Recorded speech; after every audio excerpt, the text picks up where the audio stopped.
నాయుడు ఏంటిది? కంచె. ఇంగ్లీష్లో ఫెన్సింగ్ అంటారని ఎంఆర్ఓ గారు ఇప్పుడే చెప్తున్నారు, మీరు వచ్చారు. తెలివిగా మాట్లాడొద్దు నాయుడు. చూసారా, అడిగిన దానికి సమాధానం చెప్తే తెలివితేటలు అంటారు, చెప్పకపోతే పొగరంటారు. మరి నన్ను ఏం చేయమంటారు? నా పొలంలో వేసిన ఈ కంచె తీసేసి నీ హద్దుల దగ్గర వేసుకో.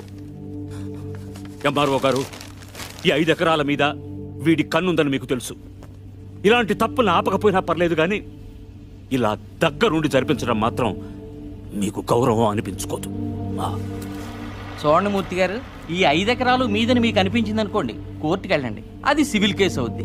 ఇలా వచ్చి గొడవ చేశారనుకోండి, అది క్రిమినల్ కేసు అవుద్ది. ఛీ, నా ఇళ్ళ నీచుడితో మనకేంటి వదిలేశారనుకోండి, బోల్డ్ అంత టైం సేవ్ అవుద్ది. అదేండి సంగతి, అలా జరిగిందండి. కాబట్టి పొలం మీదే, పత్రాలు నావి. నాడు ఇప్పుడే వెళ్ళి పోలీసులు తీసుకొచ్చి నిన్ను అరెస్ట్ చేస్తాను. మీరు 1957 మోడల్ కారే వాడుతున్నారు అనుకున్నాను. బ్రెయిన్ కూడా ఆ మోడల్నే వాడుతున్నారు. ఇలా అయితే కష్టం.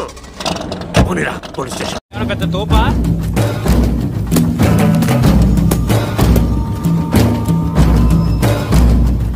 ముసలోడు మనవడు మన దిగాడు. కుర్రోడు బాగా లేతగా ఉన్నాడు. నాయుడు గారు, మీరు చేసేది తప్పు తెలుసయ్యా, కానీ మానలేకపోతున్నా. ఏం చేయమంటావు? పూర్వం పెట్టి కాల్చేవాడిని, ఇప్పుడు బాగా తగ్గించా. నేను మాట్లాడేది సిగరెట్ల గురించి కాదండి. కొంపదీసి పొలం గురించే ఏంటి? చూడు బాబు, మీ తాత ఇప్పుడు ఎస్ఐ దగ్గరికి వెళ్ళాడు. నేను నిన్ను సాయంత్రం వెళ్ళి 10,000 ఇచ్చి వచ్చాను. ఇప్పుడు ఆడు వస్తాడు, నాకు షేక్ హ్యాండ్ ఇస్తాడు. ఆటోమేటిక్గా మీ తాతకి బీపీ వస్తుంది. నువ్వే మోసుకెళ్ళాలి. కాబట్టి గట్టిగా రెడీగా ఉండు. వెళ్ళు. ఎంఆర్ఓ గారు, మీరన్నా చెప్పండి, ఈ పొలం మాది.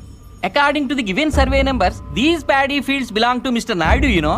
అంటే ఈ విషయంలో మీరు ఏం చేయలేరా? ఏమీ చేయలేరా?